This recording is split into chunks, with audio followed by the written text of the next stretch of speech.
नमस्कार मित्रों, मैं बालन सिंह स्वागत करता हूं कानपुर एजुकेशन हब पर।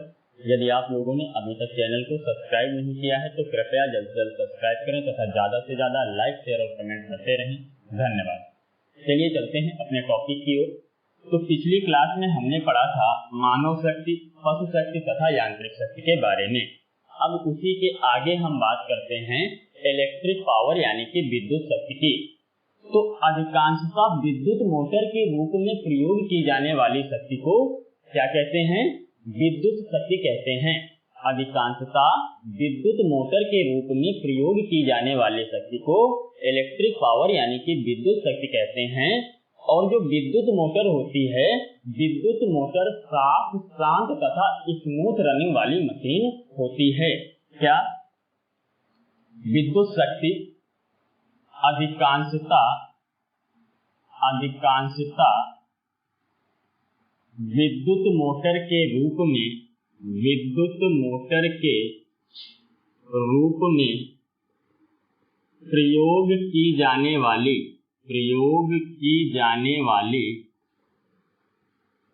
शक्ति है। जो विद्युत शक्ति है, विद्युत शक्ति अधिकांशतः विद्युत मोटर के रूप में प्रयोग की जाने वाली शक्ति है तथा विद्युत मोटर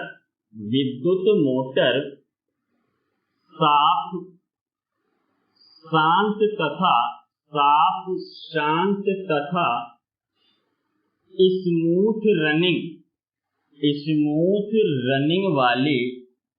स्मूथ रनिंग वाली मशीन है। क्या? विद्युत शक्ति क्या है? तो अधिकांशतः विद्युत मोटर के रूप में प्रयोग की जाने वाली शक्ति जो है वह विद्युत शक्ति है तथा विद्युत मोटर जो है, विद्युत मोटर साफ, शांत तथा स्मूथ रनिंग वाली मशीन है। यदि आपसे क्वेश्चन पूछ लिया जाता है साफ, शांत तथा स्मूथ रनिंग वाली मशीन कहलाती है तो वह विद्युत मोटर कहलाएगी। अब बात करते हैं आगे रिन्यूएबल एनर्जी की। रिन्यूएबल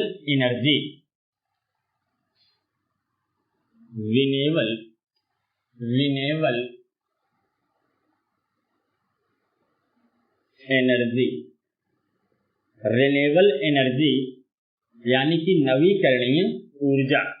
रिन्यूएबल एनर्जी क्या है? तो बायोमास, सूर्य एवं हवा से जो ऊर्जा प्राप्त होती है उसे रिन्यूएबल एनर्जी कहते हैं। बायोमास, सूर्य एवं हवा आदि से जो ऊर्जा प्राप्त होती है वह क्या कहलाती है? रिन्यूएबल एनर्जी कहलाती है। तो कह सकते हैं बायोमास, सूर्य एवं हवा से प्राप्त होने वाली ऊर्जा रिन्यूएबल एनर्जी कहलाती है। तो रिन्यूएबल एनर्जी क्या है? बायोमास, सूर्य एवं हवा से प्राप्त होने वाली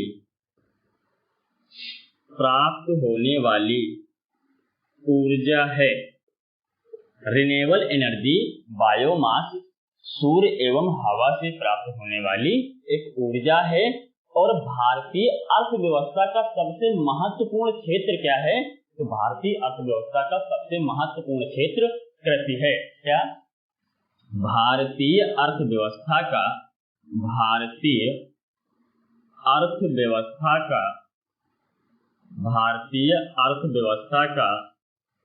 सबसे महत्वपूर्ण क्षेत्र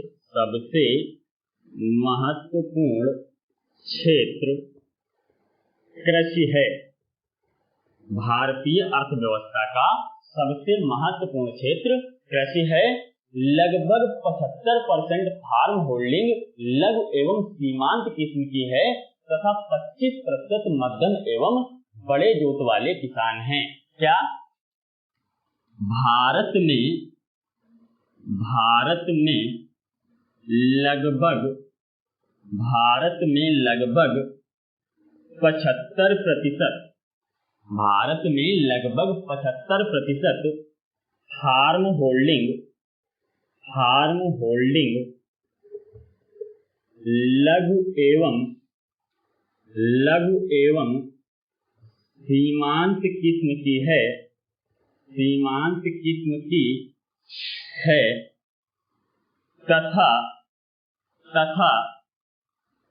25% मध्यम एवं बड़े जोत वाले, मध्यम एवं बड़े जोत वाले किसान हैं। क्या भारत में लगभग 75% की फार्म होल्डिंग लघु एवं सीमांत किस्म की है तथा 25% किसान ऐसे हैं जो कि मध्यम एवं बड़े जोत वाले हैं। अब बात करते हैं फार्म पावर को प्रभावित करने वाले कारकों की। कौन कौन से कारक फार्म पावर को प्रभावित करते हैं। अब बात करते हैं फार्म पावर को प्रभावित करने वाले कारकों की। क्या फार्म पावर को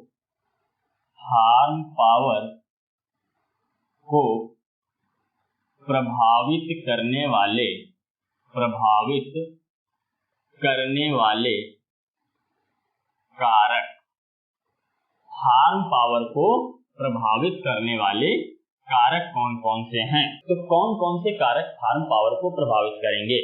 तो सबसे पहले तो जो खेत का आकार है, खेत का आकार क्या होगा, फार्म पावर को प्रभावित करेगा।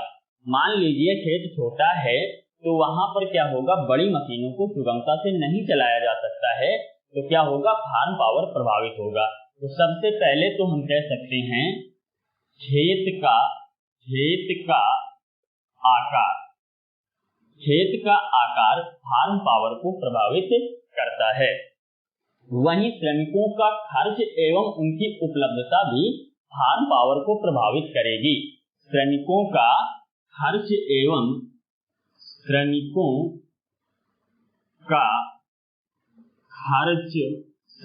का खर्च एवं उनकी उपलब्धता, श्रमिकों का खर्च एवं उनकी उपलब्धता भी फार्म पावर को प्रभावित करती है। क्या होगा, यदि श्रमिक महंगे होंगे या श्रमिकों की कम उपलब्धता होगी, श्रमिक कम मात्रा में उपलब्ध हो पाएंगे, तो इस कंडीशन में भी क्या होगा, फार्म पावर प्रभावित होगा। अगली बात करें तो यथोचित मशीनों की उपलब्धता। तीसरी, यथोचित मशीनों की उपलब्धता। यथोचित मशीनों की उपलब्धता भी फार्म पावर को प्रभावित करेगी। यदि क्या होता है, खेत में जिस मशीन की रिक्वायरमेंट है उस प्रकार की मशीनें नहीं मिल पाती हैं, तो इससे भी क्या होता है, फार्म पावर प्रभावित होता है। वहीं अगली बात करें तो किसान की आवश्यकता का दबाव एवं स्थानीय लोगों द्वारा कस्टम हायरिंग सेवाएं अपनाए जाने की सामाजिक आर्थिक बाध्यता जो है वह भी फार्म पावर को प्रभावित करती है। तो क्या, किसान की आवश्यकता का दबाव एवं स्थानीय लोगों द्वारा। क्या, चौथा, किसान की आवश्यकता का दबाव एवं स्थानीय लोगों द्वारा किसान की आवश्यकता का दबाव एवं स्थानीय लोगों के द्वारा कस्टम हायरिंग सेवाएं अपनाए जाने की सामाजिक आर्थिक बाध्यता। क्या, कस्टम हायरिंग अपनाए जाने की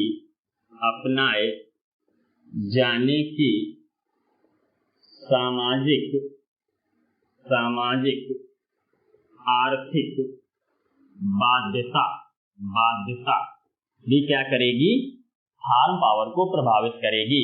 किसान की आवश्यकता का दबाव एवं स्थानीय लोगों द्वारा कस्टम हायरिंग सेवाएं अपनाए जाने की सामाजिक आर्थिक बाध्यता जो है वह भी क्या करेगी, फार्म पावर को प्रभावित करेगी।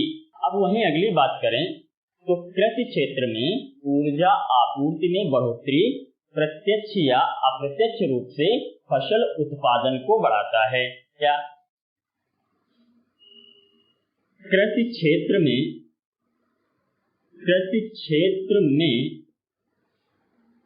ऊर्जा आपूर्ति में बढ़ोतरी प्रत्यक्ष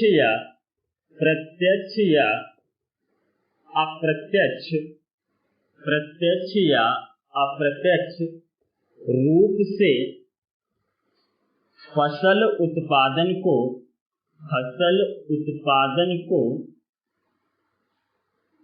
बढ़ाता है। क्या कृषि क्षेत्र में ऊर्जा आपूर्ति में बढ़ोतरी प्रत्यक्ष अथवा अप्रत्यक्ष रूप से क्या करेगा? फसल उत्पादन को बढ़ाएगा। कृषि के क्षेत्र में जितनी हम लोग क्या करते हैं, ऊर्जा की आपूर्ति को बढ़ाते हैं, उतना ही क्या होता है, कहीं ना कहीं फसल उत्पादन भी बढ़ता है। अब हम बात करते हैं 1000 हेक्टेयर खेती के लिए आवश्यक बैल, ट्रैक्टर तथा पावर टिलर की। क्या 1000 हेक्टेयर खेती के लिए आवश्यक बैल, पावर टिलर तथा ट्रैक्टर। तो बात करेंगे 1000 हेक्टेयर खेती के लिए कितने बैलों की आवश्यकता है, कितने पावर टिलर की आवश्यकता है और कितने ट्रैक्टर की आवश्यकता है। तो 1000 हेक्टेयर खेती के लिए 500 जोड़ी बैल यानी कि 1000 बैलों की आवश्यकता है। यदि हम बैल की बात करते हैं तो बैलों की जो आवश्यकता है वह है 500 जोड़ी। 1000 हेक्टेयर खेती करने के लिए 500 जोड़ी बैलों की आवश्यकता होती है। 500 जोड़ी बैलों की आवश्यकता होती है और जोड़ी में 2 बैल होते हैं यानी कि 1000 बैलों की आवश्यकता होती है।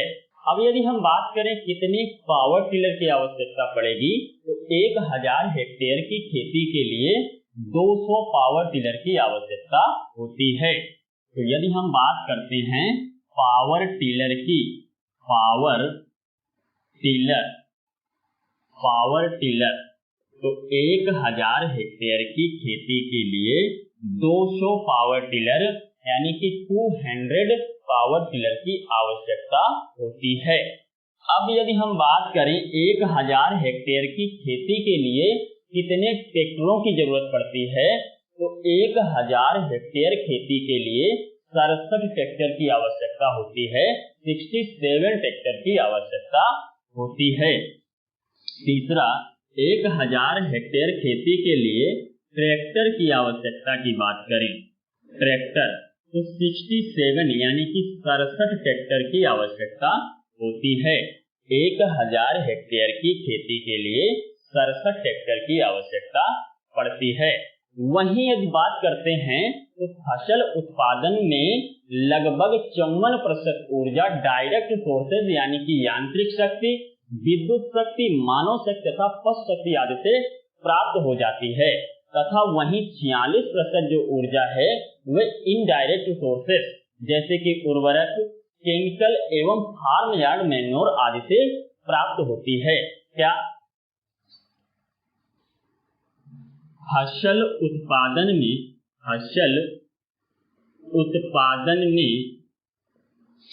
लगभग 54% ऊर्जा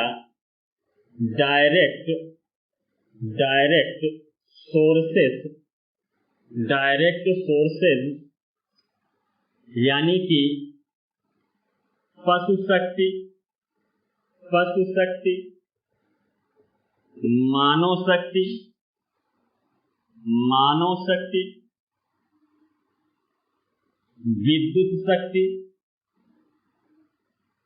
विद्युत शक्ति तथा यांत्रिक शक्ति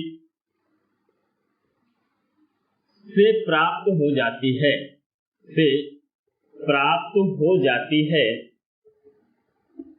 तथा 46%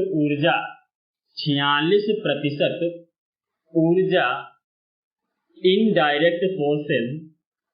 इनडायरेक्ट सोर्सेज जैसे कि उर्वरक केमिकल फार्म यार्ड मैन्योर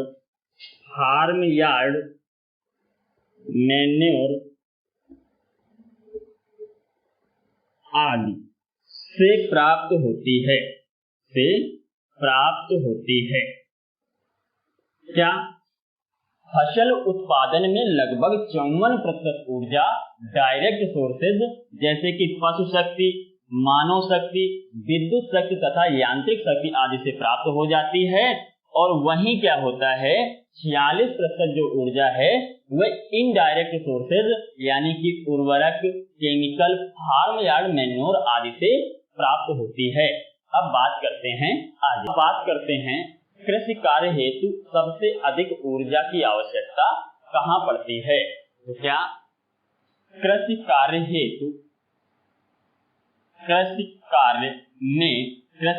में सबसे अधिक ऊर्जा की आवश्यकता, तो कृषि कार्यों में सबसे अधिक ऊर्जा की आवश्यकता जो पड़ती है वह सिंचाई में पड़ती है। कृषि कार्यों में सबसे अधिक ऊर्जा की आवश्यकता सिंचाई में पड़ती है और इसके बाद कटाई में और कटाई के बाद दौनी में ऊर्जा की आवश्यकता होती है। कटाई के बाद दौनी और दौनी के बाद जुताई, इसके बाद यातायात, जुताई के बाद यातायात में ऊर्जा की आवश्यकता होती है। इसके बाद बुआई में ऊर्जा की आवश्यकता होती है। इसके बाद बुआई में और बुआई के बाद खरपतवार नियंत्रण की क्रियाओं में ऊर्जा की आवश्यकता होती है। खरपतवार नियंत्रण में ऊर्जा की आवश्यकता होगी और इसके बाद उर्वरक के प्रयोग में ऊर्जा की आवश्यकता पड़ती है। क्या उर्वरक प्रयोग, तो उर्वरक प्रयोग में ऊर्जा की आवश्यकता होगी। फिर क्या है, दवाओं की छिड़काव इत्यादि में ऊर्जा की आवश्यकता पड़ती है। तो लिख सकते हैं छिड़काव। और इसके बाद क्या होता है, जो कटाई के बाद की क्रियाएं आती हैं उनमें ऊर्जा की आवश्यकता होती है। कटाई के बाद की क्रियाएं। तो यदि आपसे क्वेश्चन पूछा जाए कृषि कार्य हेतु सबसे अधिक ऊर्जा की आवश्यकता कहाँ पर होती है, तो सिंचाई में होती है और उसके बाद क्रमिक रूप से कटाई, दौनी, जुताई, यातायात, बुआई, खरपतवार नियंत्रण, उर्वरक प्रयोग, छिड़काव एवं कटाई के बाद की जो क्रियाएं आती हैं इनमें ऊर्जा की आवश्यकता पड़ती है। तो आगे यदि हम बात करें तो उत्पादन में वृद्धि तभी संभव है जब उत्पादकता बढ़ाई जाए एवं फसल लगाने की सघनता में वृद्धि की जाए। उत्पादन में वृद्धि कब संभव हो सकती है, तो उत्पादन में वृद्धि तभी संभव है जब उत्पादकता बढ़ाई जाए तथा फसल लगाने की सघनता में वृद्धि की जाए। क्या उत्पादन में वृद्धि तभी संभव है जब उत्पादकता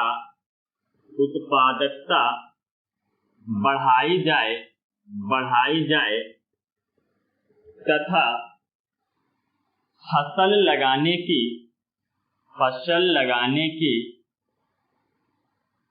सघनता में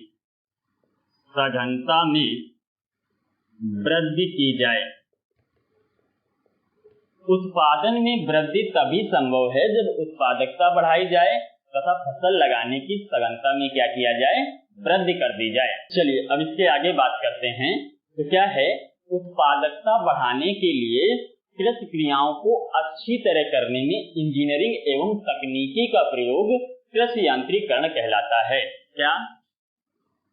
उत्पादकता बढ़ाने के लिए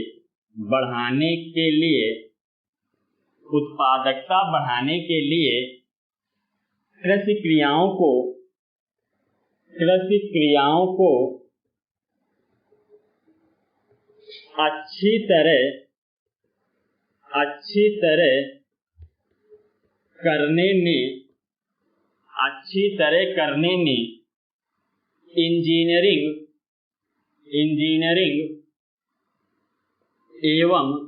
में इंजीनियरिंग एवं तकनीकी का प्रयोग कृषि यांत्रिकरण कहलाता है।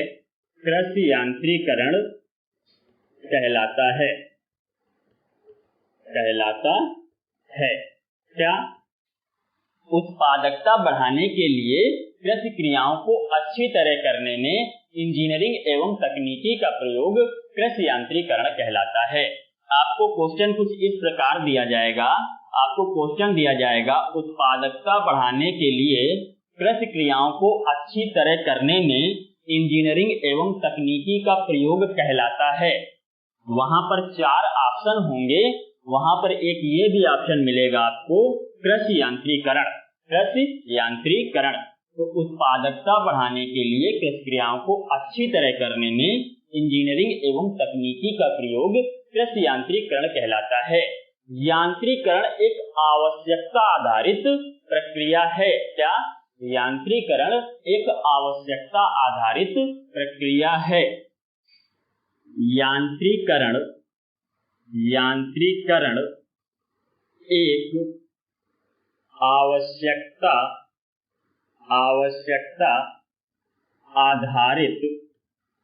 एक आवश्यकता आधारित प्रक्रिया है।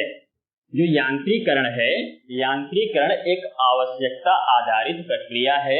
यांत्रिकरण जरूरी नहीं है कि जो बड़े औजार बनाए जाएं या बड़े यंत्र बनाए जाएं तभी यांत्रिकरण होता है। नहीं, जिस क्षेत्र में जैसी रिक्वायरमेंट है उस क्षेत्र के लिए उस तरह के यंत्रों को विकसित करना ही क्या कहलाता है, यांत्रिकरण कहलाता है। तो यांत्रिकरण एक आवश्यकता आधारित प्रक्रिया है, जहां पर जैसे यंत्रों की आवश्यकता है वहां के लिए वैसे यंत्रों को विकसित किया जाता है। अब हम बात करते हैं कृषि विकास एवं यांत्रिकरण के स्तर के विभिन्न चरणों की। क्या? कृषि विकास एवं यांत्रिकरण के स्तर के विभिन्न चरण। बात कर लेते हैं कृषि विकास एवं यांत्रिकरण के स्तर के विभिन्न चरणों की। किस प्रकार से कृषि का विकास होता है और किस प्रकार से यांत्रिकरण विकसित होता है। तो सबसे पहले क्या था, जो कृषि थी वह मानव के द्वारा की जाती थी, यानी कि कृषि पूरी तरह से कैसी थी, मैनुअल थी। सबसे पहले कृषि पूरी तरह से मैनुअल थी, यानी कि मानव के द्वारा कृषि की जाती थी, खेती की जाती थी। उसके बाद क्या हुआ, मैनुअल टूल्स का प्रयोग किया गया, मानव द्वारा चलाए जाने वाले औजारों का प्रयोग किया गया। दूसरा क्या है, मैनुअल टूल्स का प्रयोग यानी कि मानव द्वारा चलाए जाने वाले औजारों का प्रयोग किया गया। इसके बाद कृषि यंत्रों एवं मशीनों के लिए पशुओं का प्रयोग किया गया। क्या? इसके बाद क्या हुआ? कृषि यंत्रों एवं मशीनों को चलाने के लिए पशु का प्रयोग।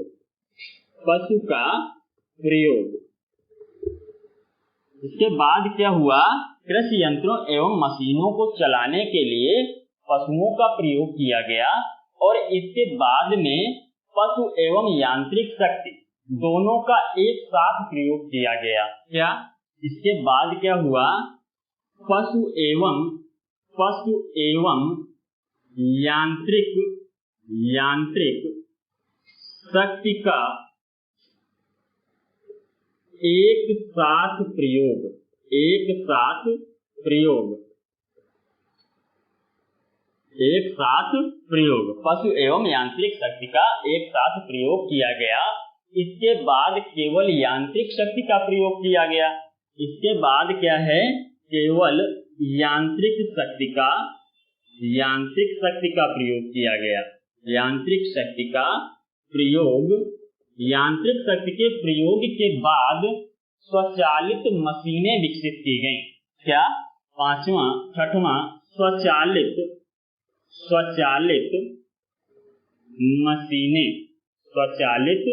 मशीनें। इस प्रकार से क्या हुआ? कृषि का विकास हुआ एवं यांत्रिकरण के विभिन्न स्तर विकसित हुए। कैसे? सबसे पहले मैनुअल यानी कि मानव के द्वारा खेती की जाती थी, केवल मानव उससे हस्तक्षेप करता था। उसके बाद क्या हुआ? मैनुअल टूल्स का प्रयोग किया गया, यानी कि मानव द्वारा चलाए जाने वाले औजारों का प्रयोग किया गया। इसके बाद क्या होता है? कृषि यंत्रों एवं मशीनों को चलाने के लिए पशुओं का प्रयोग किया गया। इसके बाद में पशु एवं यांत्रिक शक्ति दोनों का एक साथ प्रयोग किया गया और इसके बाद यांत्रिक शक्ति का प्रयोग किया गया और इसके बाद में स्वचालित मशीनों का प्रयोग किया गया। इस प्रकार से क्या हुआ? कृषि का विकास हुआ और यांत्रिकरण के स्तर के विभिन्न चरण इस प्रकार से विकसित हुए हैं। तो यांत्रिकरण को किस प्रकार से सूचित किया जाता है? तो यांत्रिकरण को निम्न प्रकार सूचित किया जाता है। क्या? यांत्रिकरण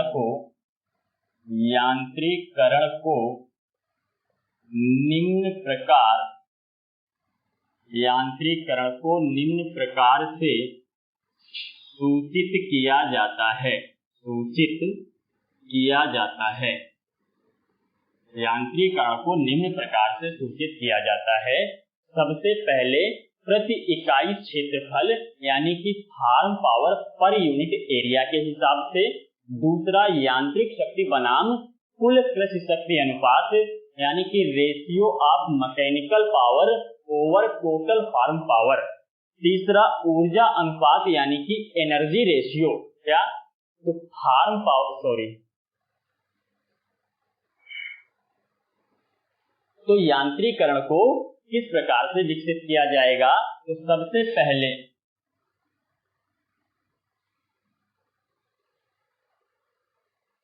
तो यांत्रिकरण को किस प्रकार से सूचित किया जाएगा?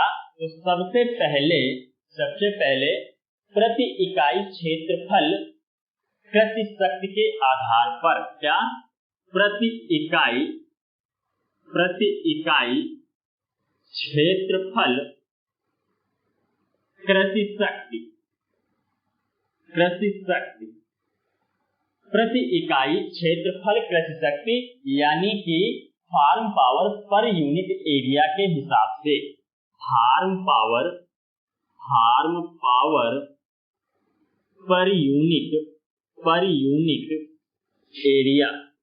Farm power per unit area के हिसाब से यांत्रिकरण को सूचित किया जाता है। दूसरा यांत्रिक शक्ति बनाम कुल कृषि शक्ति अनुपात के आधार पर भी यांत्रिकरण को सूचित करते हैं। दूसरा यांत्रिक शक्ति बनाम कुल कृषि शक्ति अनुपात, यांत्रिक शक्ति बनाम कुल कृषि शक्ति अनुपात, यानी कि ratio of mechanical power over total farm power. क्या? रेशियो ऑफ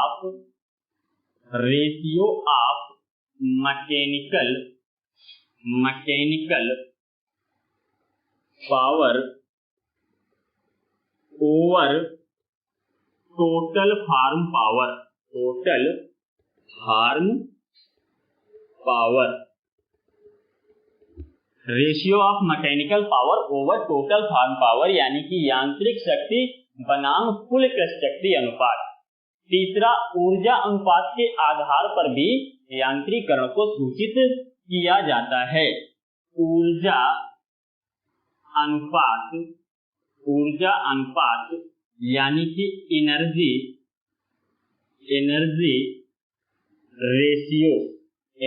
रेशियो के आधार पर यांत्रिकरण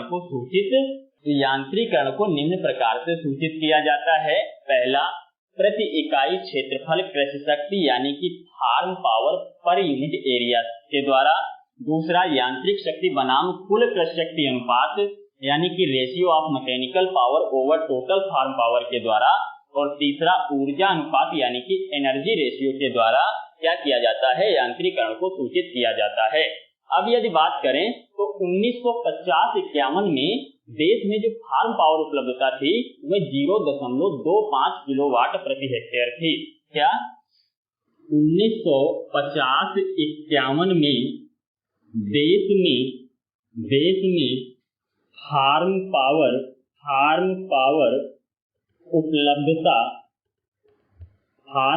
उपलब्धता कितनी थी? तो 0.25 किलोवाट प्रति हेक्टेयर थी। 1950-51 में देश में जो फार्म पावर उपलब्धता थी वह 0.25 किलोवाट प्रति हेक्टेयर थी। वहीं क्या हुआ? 2001 में ये उपलब्धता 1.35 किलोवाट प्रति हेक्टेयर तक पहुंच गई। क्या? 2001 में देश में जो फार्म पावर उपलब्धता थी वह 1.35 किलोवाट प्रति हेक्टेयर तक पहुंच गई। और वहीं यह 2020 में ये जो फार्म पावर उपलब्धता है वह लगभग 2 किलोवाट प्रति हेक्टेयर तक पहुंच गई। क्या? 1950-51 में देश में फार्म पावर उपलब्धता 0.25 किलोवाट प्रति हेक्टेयर थी और 2001 में ये उपलब्धता 1.25 किलोवाट प्रति हेक्टेयर तक पहुंच गई। वहीं 2020 में ये उपलब्धता लगभग 2 किलोवाट प्रति हेक्टेयर तक पहुंच गई है। तो चलिए आज की क्लास हम लोग यहीं पर समाप्त करते हैं। फिर मिलेंगे अगली क्लास में। तब तक के लिए नमस्कार, धन्यवाद, बाय बाय।